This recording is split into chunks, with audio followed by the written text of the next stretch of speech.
Hi, my name is Justin Odisho, and in this video, I'm going to show you how you can organize and arrange your footage in Adobe Premiere Pro in the Project Media bin. So as you saw in a previous video, we can just drag clips directly into this bin, and you'll see them appear for us to begin working with. However, there's a few different views and ways that you can organize it. So you have your list view, which shows you the name of everything and the type of clip it is, whether it's an audio or a video with audio track, or just a video file. But you also have the icon view where you can see the actual icon. It's very easy. And in recent updates, Adobe has also launched the freeform view, which is a very easy and fluid way to arrange things. So in the freeform view, you can see icons just like in the icon view. And I can also make things bigger and adjust the size of these icons. Now the cool part about this freeform view is I can click and drag things out, and they don't necessarily have to lock to a grid. I can separate all the clips from this day over here into kind of a stack, and I can separate all of these clips from another day into their own stack. So it's a kind of a more intuitive way to create different sections in this palette that you have here. Now remember, if I ever click and drag a clip out into the timeline, it will automatically create a new sequence, and that's what you see here.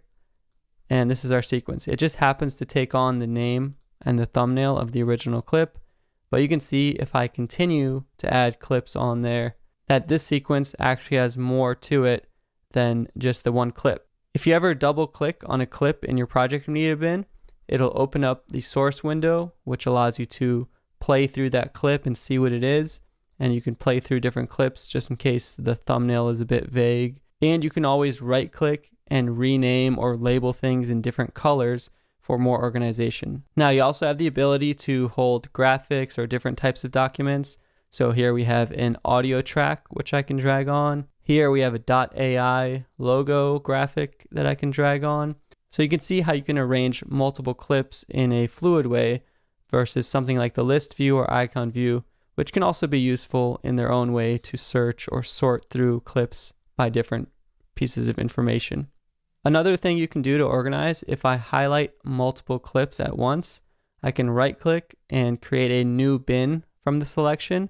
So this is like creating a new folder, very much similar to desktop apps and icons. And I can name this bin whatever I want. So like NYC, then I can do this, new bin from selection, and I can name this bin Tokyo. So you can really get flexible creating your own workstation with your own little folders and things to work with as you drag and build onto your sequences and create your edits. In the next episode of this series, I'm going to show you around how to use the timeline panel and all of the different layers and tools and icons that are available here. Thank you so much for watching, and I'll see you in the next one.